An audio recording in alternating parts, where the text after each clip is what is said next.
Un barco turístico regresa tranquilo al puerto, luego de una jornada de buceo en la Gran Barrera de Coral.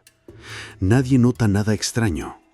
Los pasajeros bajan, la tripulación sonríe, el día termina como cualquier otro. Pero hay dos mochilas olvidadas en la bodega. Dos nombres que nadie recuerda haber visto subir de vuelta al barco. Dos personas que simplemente ya no están. 40 kilómetros mar adentro, una pareja flota sola, sin sombra, sin tierra, sin rescate. El sol arde, las horas pasan y entienden algo aterrador. Fueron olvidados. Nadie los buscó durante más de 48 horas. No fue un accidente, fue una cadena de errores, negligencia y abandono. Y cuando por fin se dieron cuenta, ya no había nada que hacer. Todo comenzó con un amor tan tranquilo que apenas hacía ruido. Thomas y Eileen Lonergan no eran como los demás. Mientras otros soñaban con carreras, hijos y casas con jardín, ellos soñaban con selvas, océanos, idiomas lejanos y personas que necesitaran ayuda. Se conocieron en la universidad y desde entonces fueron inseparables. Eran idealistas, jóvenes, valientes y creían de verdad que podían hacer del mundo un lugar mejor.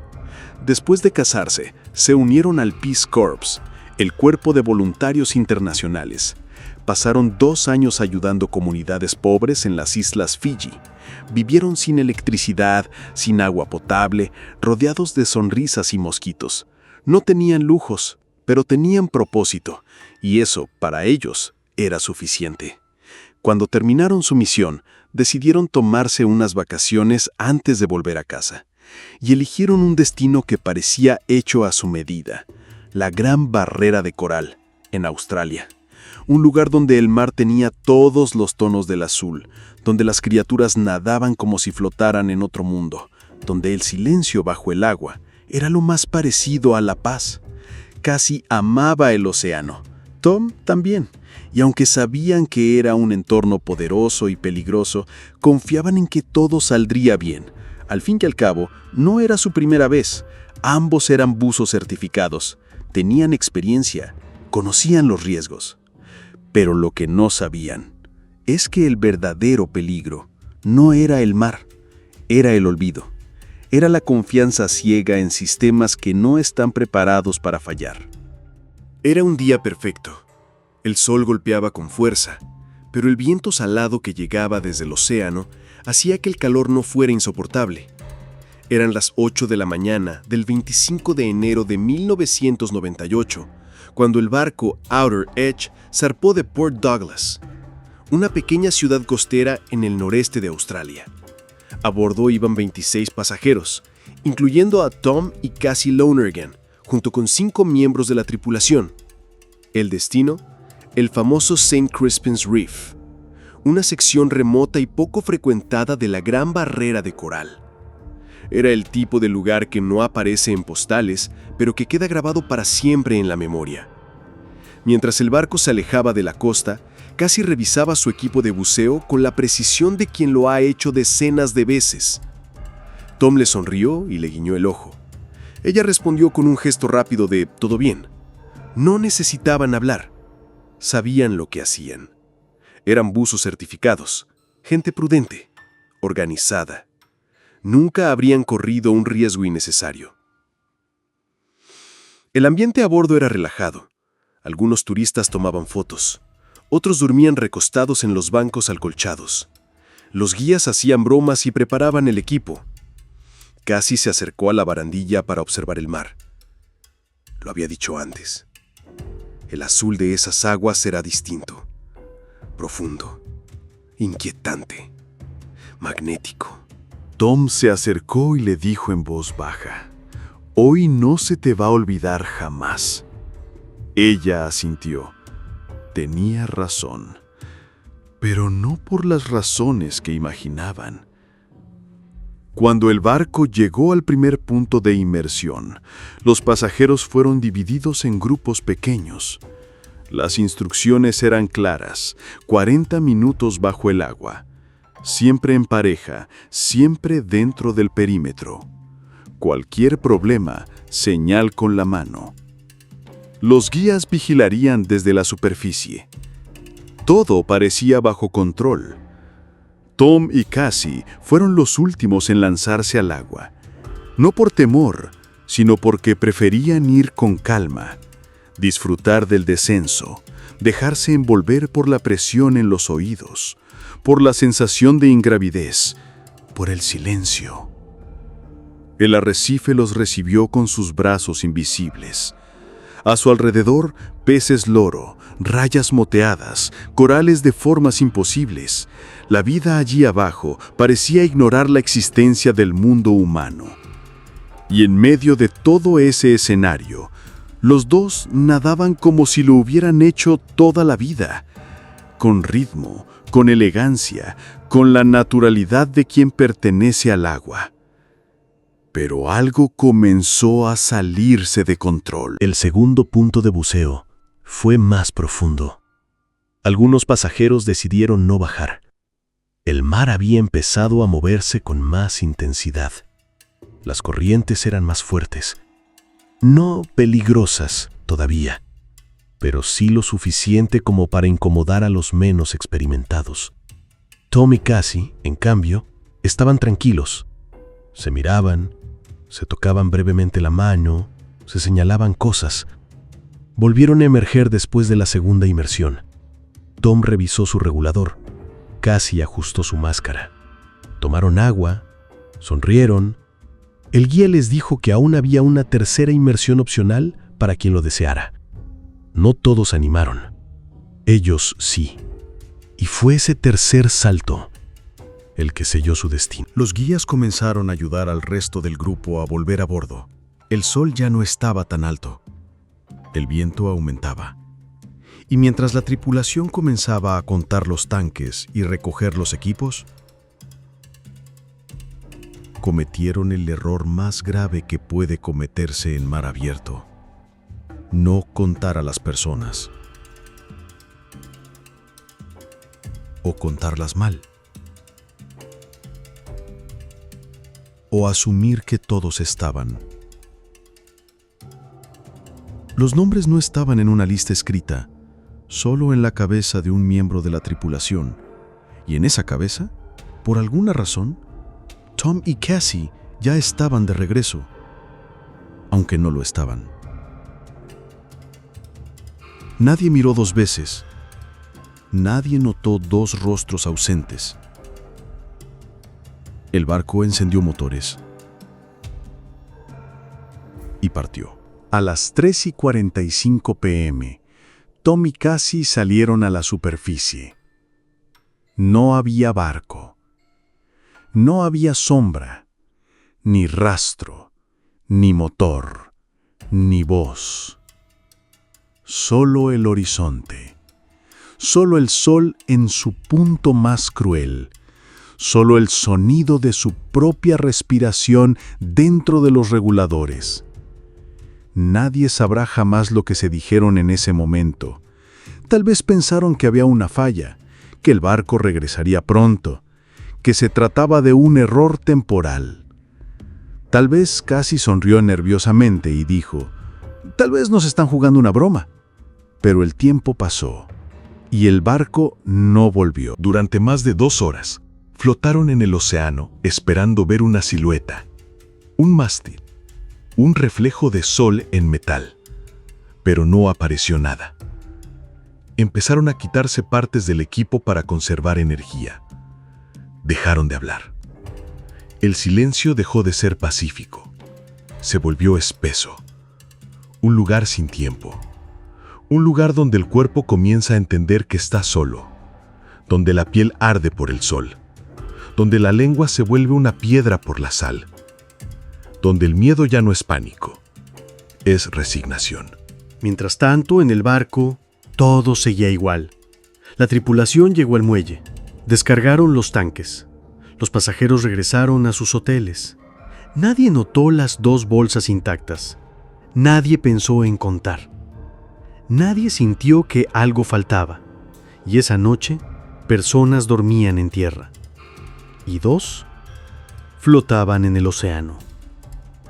Cassie había escrito una vez en una carta a su madre: si alguna vez desaparezco, no te preocupes, estoy exactamente donde quiero estar.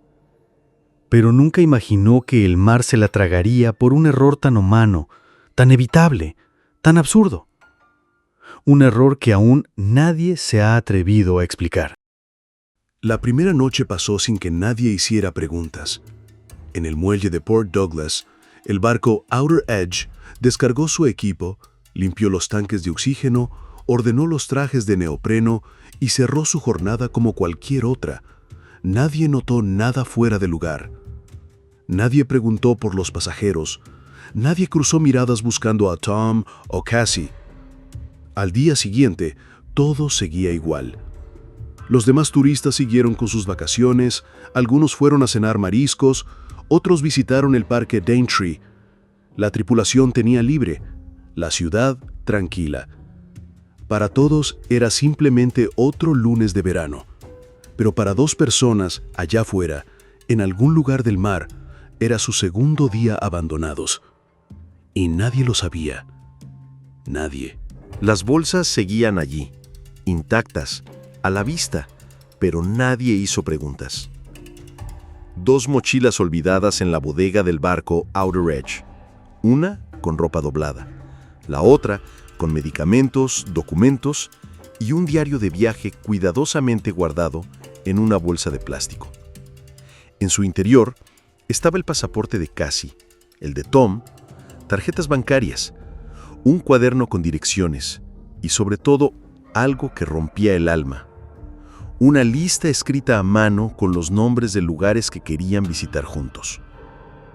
Era como si el tiempo se hubiera detenido justo antes de todo. Y aún así, pasaron 48 horas antes de que alguien preguntara: ¿quiénes son los dueños de estas cosas? El lunes 26 de enero por la tarde, un miembro de la tripulación regresó al barco para una revisión de rutina y notó algo extraño. En la cabina de almacenamiento, al fondo, había 2 bolsas que no habían sido reclamadas. Una mochila de lona azul con los nombres Tom and Eileen Lonergan escritos con marcador. Junto a ella, un estuche con una cámara sumergible, un diario de viaje y 2 toallas aún húmedas. Ese fue el primer momento de duda, el primer parpadeo en la rutina perfecta. Pero incluso entonces, nadie reaccionó como debía. Cuando el descubrimiento de las mochilas llegó al capitán Jeffrey Jack Nairn, no se encendieron todas las alarmas. Según su propia declaración, se hizo una revisión interna y se pensó que tal vez habían dejado sus cosas y se habían ido por su cuenta. La noche volvió a caer, y Tom y Cassie no estaban. Recién al mediodía del martes 27 de enero, 2 días y medio después del paseo, la empresa Outer Edge notificó a las autoridades. El dueño del barco, Jeffrey Jack Nairn, aseguró que era imposible que alguien se hubiera quedado atrás. Dijo que todos habían regresado, que quizás se trataba de un error, que quizá los Lonergan ya habían dejado la ciudad. Pero cuando la policía local revisó los registros de hoteles y terminales de transporte, la realidad golpeó como un ancla. Tom y Cassie nunca habían regresado. Las bolsas seguían allí, intactas. Sus pasaportes, su dinero, sus diarios, sus documentos. Todo estaba donde lo dejaron.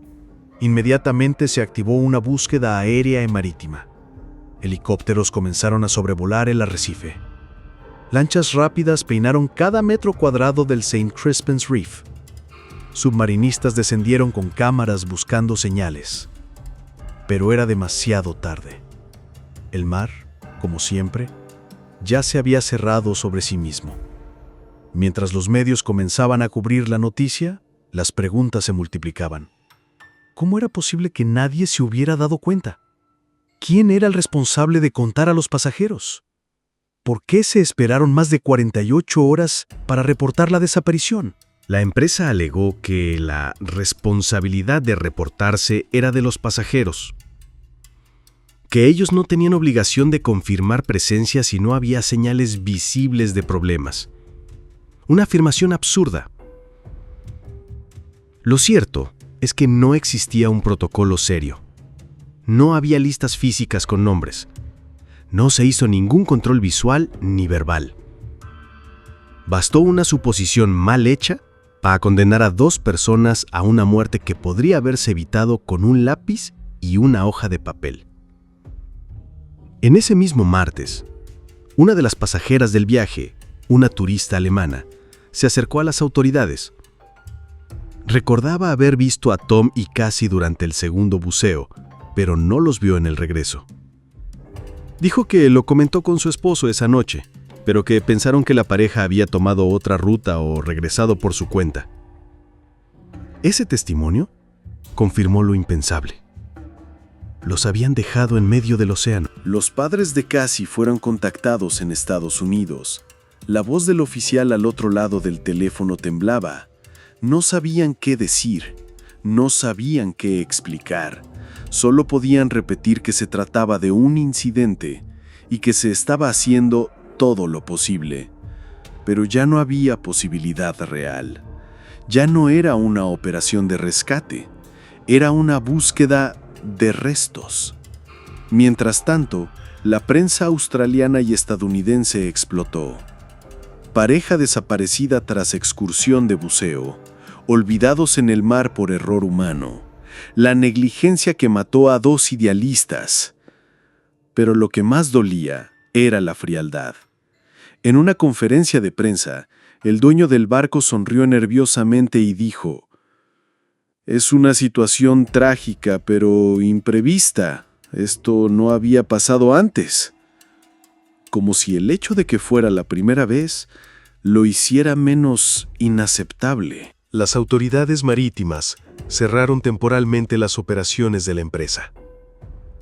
Se abrió una investigación interna. El público exigía justicia.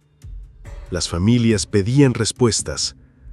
Pero el mar no respondía. Y mientras todos buscaban explicaciones en tierra firme, en el fondo del océano probablemente flotaban 2 cuerpos. Quemados por el sol. Mareados por la sal. Sostenidos solo por el instinto. Quizá en algún momento Tom trató de mantener a Cassie a flote. Quizá ella deliró por la deshidratación. Quizá el silencio entre ellos se volvió absoluto.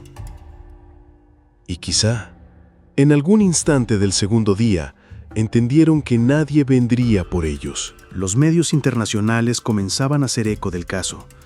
Asociaciones de buceo criticaban los procedimientos laxos. Se hablaba de falta de regulación, de turismo descontrolado, de vidas desechables ante el dinero. Y en el centro de todo, 2 nombres que se repetían una y otra vez: Thomas y Eileen Lonergan. Jóvenes, voluntarios, enamorados, olvidados. El error ya no se podía corregir. Y lo peor de todo es que nadie quiso asumirlo completamente. Para Tom y Cassie Lonergan, la tragedia no fue repentina. No hubo explosión, ni gritos, ni sangre. Lo suyo fue una muerte que llegó poco a poco, lenta, cruda, sin testigos. Una espera interminable flotando en el corazón del océano, viendo cómo el sol cruzaba el cielo una y otra vez, sin que nadie apareciera. Ellos sabían exactamente lo que estaba pasando. Y eso lo hace todo peor. La zona donde fueron abandonados no era cualquiera. St. Crispin's Reef está a más de 40 kilómetros de la costa. Allí no hay islas cercanas, no hay pescadores, no hay rutas de tráfico marítimo. Es mar abierto, profundo, impredecible, sin tierra firme en ninguna dirección. Y aunque eran buzos experimentados, el equipo que llevaban estaba diseñado para inmersiones cortas. no para flotar durante horas, no para sobrevivir a la deriva bajo el sol tropical. Se estima que permanecieron entre 6 y 9 horas vivos, flotando. Durante ese tiempo, enfrentaron todo. Deshidratación. El cuerpo humano no puede durar mucho sin agua y menos bajo el sol australiano. Cada minuto era una pérdida, cada hora un castigo. Los labios se agrietan, la lengua se hincha, la mente empieza a fallar. Hipotermia. Aunque suene contradictorio, incluso en aguas cálidas la temperatura corporal cae al estar sumergido tanto tiempo. Se enfrían los músculos, el cuerpo tiembla, luego simplemente se rinde. Quemaduras solares. Con la cara expuesta al sol por tantas horas, la piel comienza a arder. Ampollas, dolor, mareo, corrientes marinas. Las corrientes alrededor del arrecife pueden ser violentas. Moverse es inútil. Intentar nadar consume energía.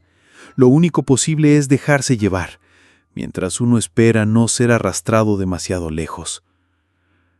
Y lo más temido, tiburones. En las semanas posteriores, varios pescadores locales dijeron haber visto tiburones merodeando por la zona. Los guías de buceo sabían que era una zona activa.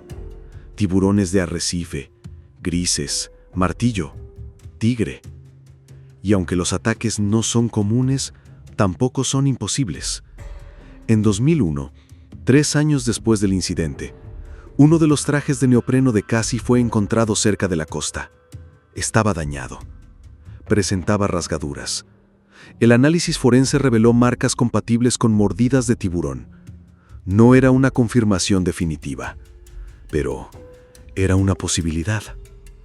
El mar, como siempre, no da respuestas. Dentro de uno de los tanques de aire recuperados, las autoridades hallaron una pequeña pizarra plástica, de las que se usan bajo el agua para comunicarse. En ella, escrita a mano con marcador, estaba la siguiente frase: lunes 26 de enero, 1998, a las 8 de la mañana. Nadie nos ha venido a buscar. Por favor, rescatadnos antes de que muramos. Ayuda. La letra era firme pero temblorosa. No estaba borrosa, lo que indicaba que fue escrita en las primeras horas, antes del delirio, antes de la desesperación total. Eso significa que sabían perfectamente que habían sido olvidados, que no fue un accidente instantáneo, que vivieron sabiendo que no vendrían. Esa pizarra es lo más cercano a una nota de despedida. Las teorías varían sobre cómo murieron exactamente. Algunos expertos creen que murieron por exposición. El cuerpo simplemente no pudo más. Otros aseguran que fueron arrastrados por la corriente y se ahogaron. Algunos incluso creen que fueron atacados por tiburones cuando ya estaban inconscientes. No se encontraron restos humanos. Nunca se recuperaron los cuerpos. Solo el traje de Cassie, un cinturón de buceo, una aleta flotando y el silencio. Imagina lo que se siente ver cómo cae el sol por segunda vez.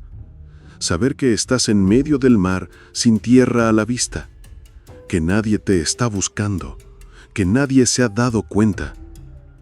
Tal vez Tom intentó mantenerla a flote. Tal vez Cassie ya no respondía. Tal vez la corriente los separó. O tal vez se quedaron tomados de la mano hasta el final. Hay algo inhumano en una muerte tan solitaria. No tener a quien gritarle, no tener una sombra que consuele, no tener siquiera un lugar donde caer. Días después, los medios informaron que la cámara sumergible de Tom había sido revelada. Las últimas fotos eran normales: peces, corales, selfies sonrientes. En la última imagen, Cassie aparece de perfil, bajo el agua, con una expresión tranquila, un instante antes del final. Una imagen que, por sí sola, rompe el alma. La gente comenzó a escribir cartas a los periódicos. Personas que nunca los conocieron, padres, maestros, buzos, todos coincidían en lo mismo. No se puede aceptar una muerte así como un simple accidente. Porque no fue el mar el que los mató. Fue el abandono, la falta de responsabilidad. El investigador a cargo del caso declaró ante la prensa: creemos que estuvieron vivos muchas horas, que supieron lo que estaba pasando y que murieron sabiendo que fueron olvidados. Esa frase duele más que cualquier evidencia forense. No se trata solo de 2 personas que desaparecieron.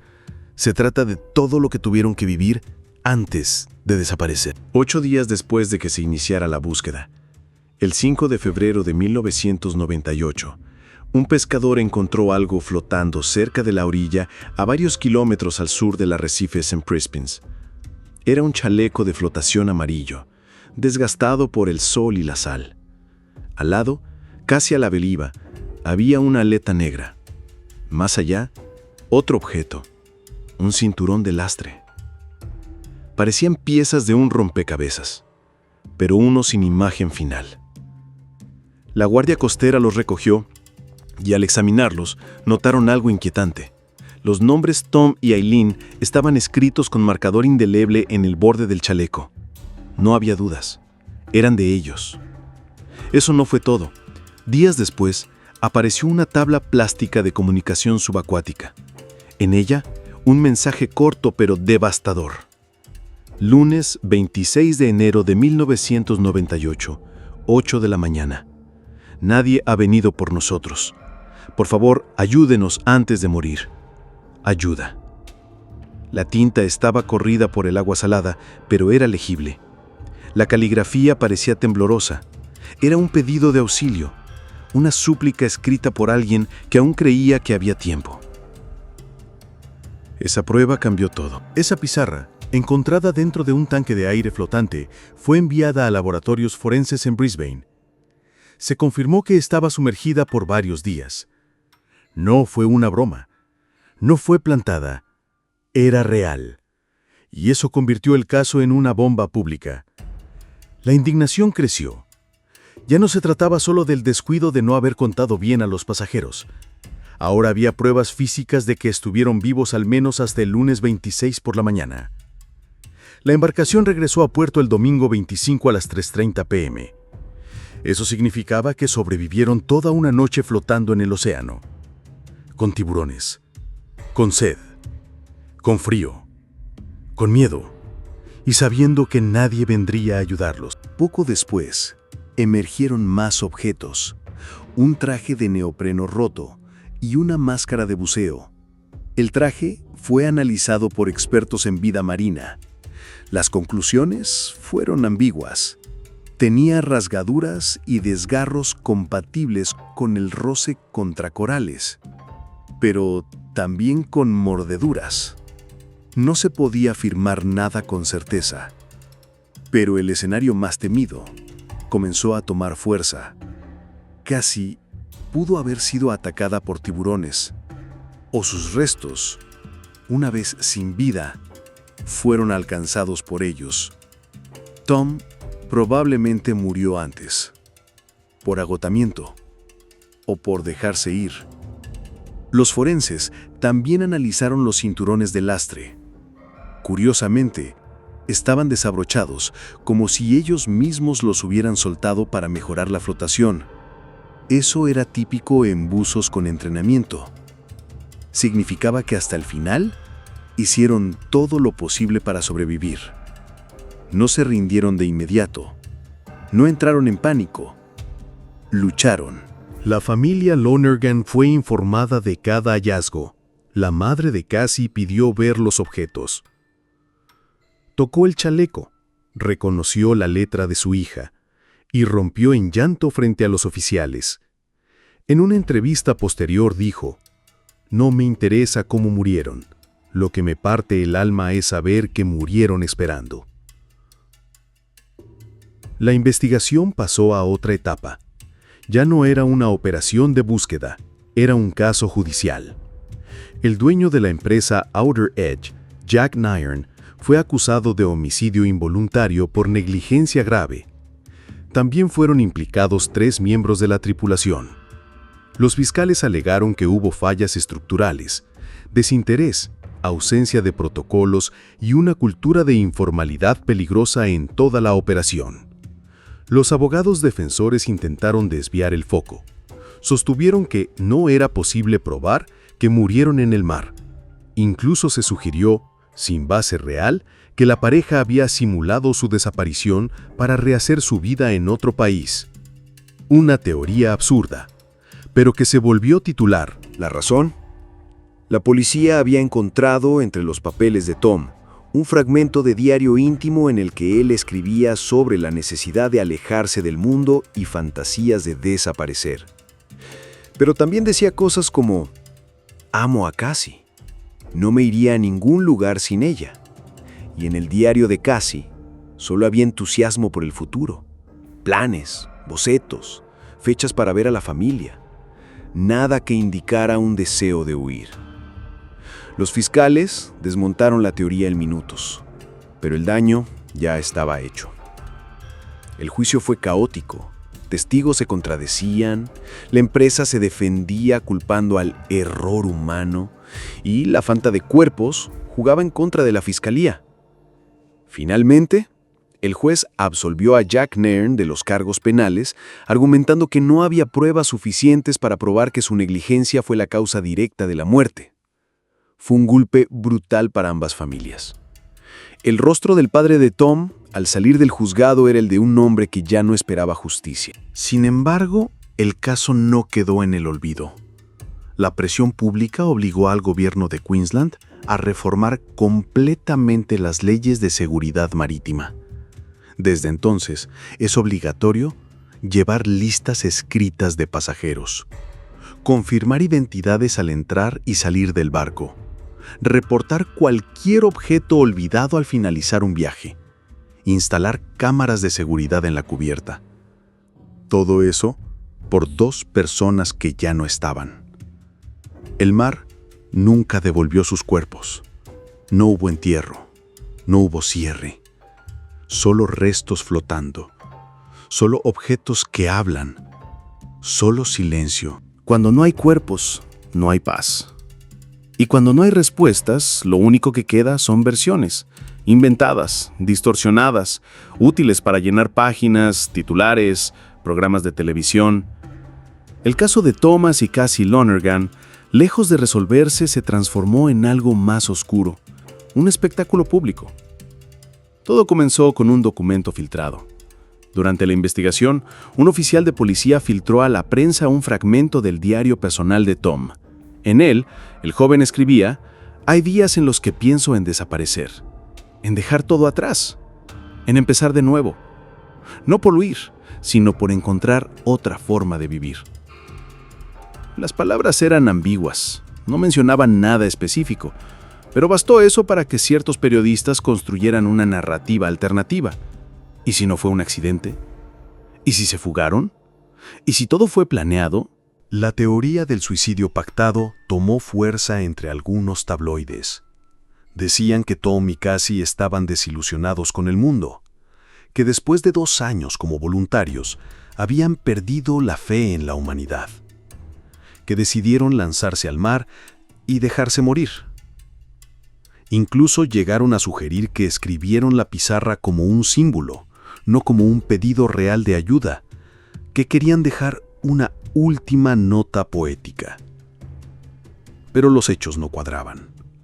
Habían comprado vuelos de regreso a casa, tenían planes concretos, habían hecho reservas de hotel. Cassie había enviado postales a su madre apenas días antes. Y lo más importante, no dejaron ninguna carta de despedida real. Otros fueron más lejos. Algunos medios en Estados Unidos plantearon la teoría de que los Lonergan simularon su desaparición para empezar una nueva vida en otro país. Se basaban en lo siguiente: nadie vio sus cuerpos. No hubo testigos oculares del momento exacto en que desaparecieron. Algunos objetos personales no fueron encontrados. Habían vivido en varias partes del mundo y tenían el perfil de personas capaces de reinventarse.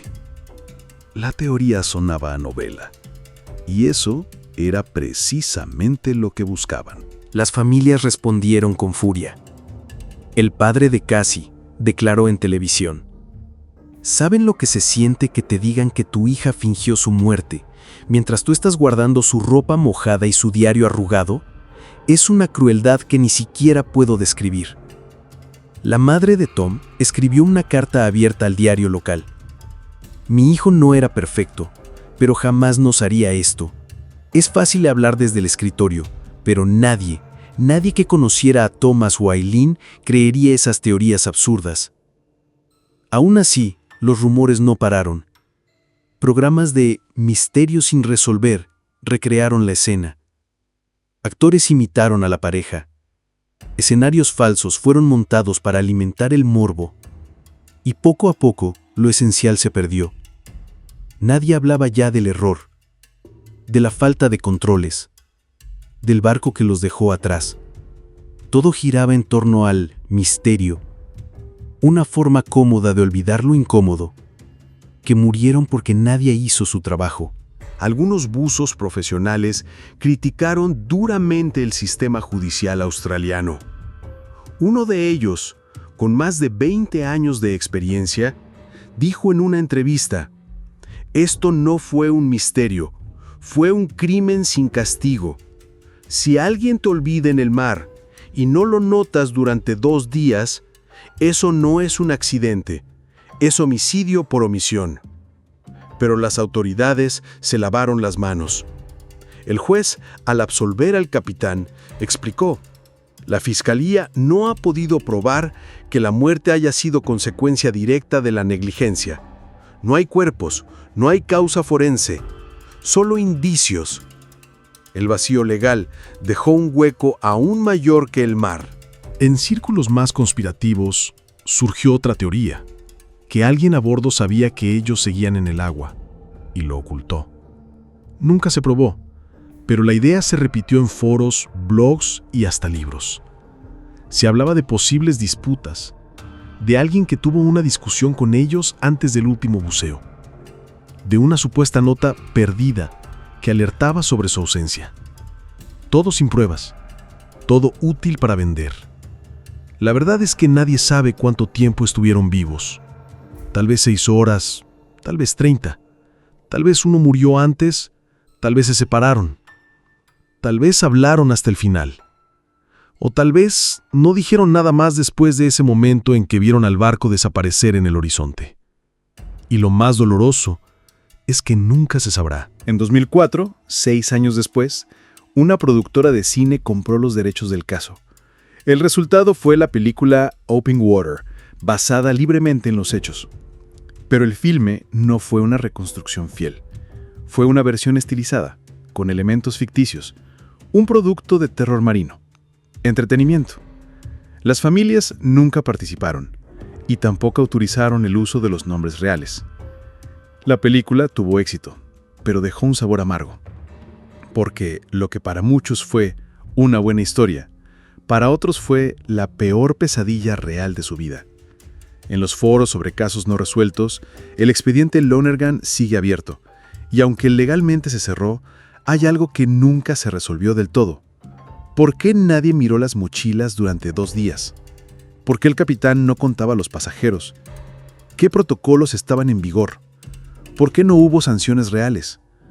Preguntas que, hasta hoy, siguen sin respuesta. Thomas Joseph Lonergan tenía 33 años.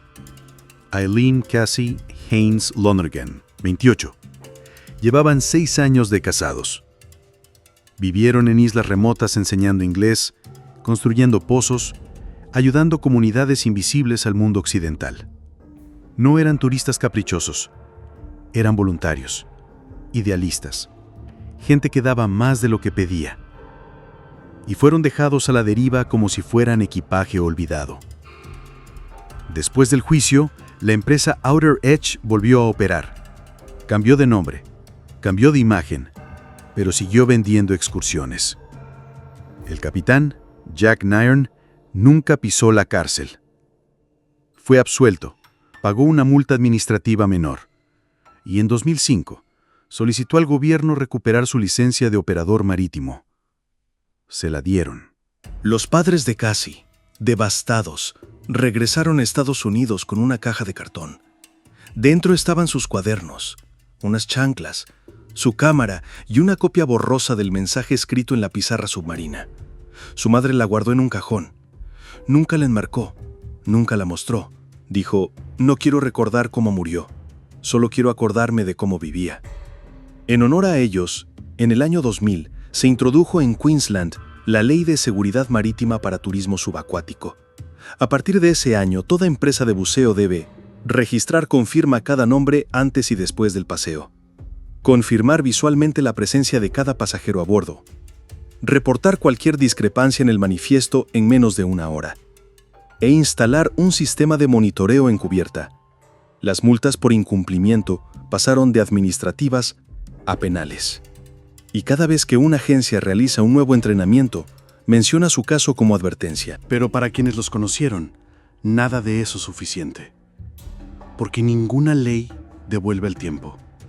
Ningún protocolo borra lo que se sintió al ver sus mochilas olvidadas, sus nombres en la televisión, sus fotos sonriendo en el agua horas antes de ser tragados por él.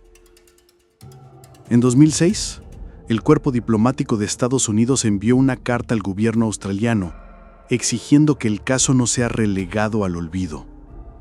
Pidieron que la historia fuera incorporada en materiales de capacitación para operadores turísticos y que se revise el proceso de licenciamiento de guías de buceo en zonas abiertas. La respuesta fue breve: tomaremos nota. En realidad, nadie quiso asumir el costo simbólico de esa tragedia. No hubo disculpa formal, solo reportes, solo documentos, solo medidas obligadas por la presión. En la comunidad del buceo, el caso se convirtió en una advertencia y también en un recordatorio brutal de que el mar no perdona, pero que los humanos pueden fallar más cruelmente que cualquier corriente. La naturaleza tiene sus reglas, pero el olvido es exclusivamente nuestro. Tom y Cassie no eligieron morir. No estaban huyendo. No se dejaron ir. Hicieron todo bien. Y lo más duro no es cómo murieron. Es que, durante horas, esperaron un rescate que nunca llegó.